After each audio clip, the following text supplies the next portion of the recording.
Hi team, happy Friday. Here to talk to you about what you're gonna be doing with the sub today. So you have two handouts that we took notes on in class on Wednesday. There's one that looks like this that we haven't done much with, and then there's also the prompts that you were given, and you all took notes on the 4 prompts on the back side. So today in class, you're gonna get started with your outlining and brainstorming and then outlining for paper 2. So the first step that I want you all to do is that you're gonna look at this packet that you were given and you're gonna start your brainstorm. So you're first going to draft thesis statements in response to the questions that we took notes on. And remember, your thesis statement is going to be very similar to the thesis statement that you wrote for your IO. So thinking about the ways that they tackle something similarly, but then they're also going to be doing it differently. For text 1, you're going to fill out whatever your first text is that you're going to analyze, and then you're going to do the same for text 2. Remember that you can't use the book that you used for your IO. You're just going to start brainstorming evidence that you would use to support your thesis statement that you've written. This does not have to be actual quotes yet. You just make a note off the top of your head, the different scenes from the books that you remember that could be used to support your thesis statement. Now, on the second page of the handout is going to be an overview of the way that the books are similar and also different. So everything that's listed here is eventually going to become your introduction for your paper 2. So you're just going to go through your text 1 and you're going to brainstorm everything that you know. So remember, you got to talk about authorial purpose.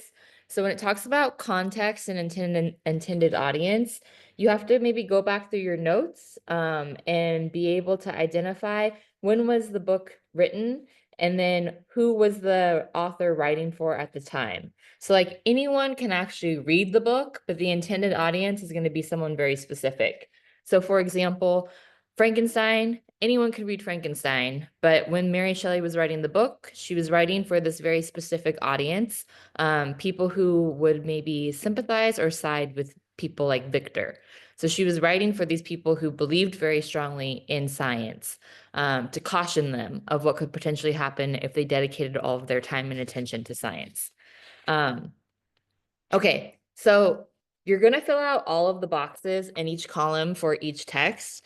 I have a both column here, and this is where you're going to start thinking about similarities and differences. So you might have some similarities here, but you might only have maybe 1 or 2 similarities here when it comes to the content with the themes and concepts. That should definitely have something in there. But for the other ones, you might leave those blank, and that's fine because this is going to get your thinking started for you. Like when you go back and look at this, you're going to start to think to yourself, okay, self, I know that they compare in this way, but then all of the blank boxes will be the ways that the text contrasts from each other or the way that they're different from each other. All right. The next thing that you're going to do is you're going to be given this handout that's just a rough overview of what you should be including in your paper 2 outlines. So this is the general format for your bullet points. You're going to complete each of these on a separate sheet of lined paper. So you're going to be producing 4 in total, and they're all going to be due on May 19th and 20th for you all. And then there's due dates in Canvas for certain checkpoints of where you should be at. So you are going to need quotes for this. So there's extra copies of the book. You guys know where to find them. They're on the card up here, and they're also on the cart over there. Grab a copy, find your evidence to support. Also, all of the books are online on the IO website. So there's no excuses for why you don't have evidence for your paper 2. So you're going to do outlines. You should have 2 done by next Wednesday, and then the following 2 will be done the following Tuesday, for you to be on track. And I think that's it. If you know someone who's doing their IO today, give them lots of positive encouragement. And if they come back to class, if they're doing their IO in class, give them a round of applause when they come back in. For those of you who haven't done your IO, make sure that you are practicing in between now and your IO date.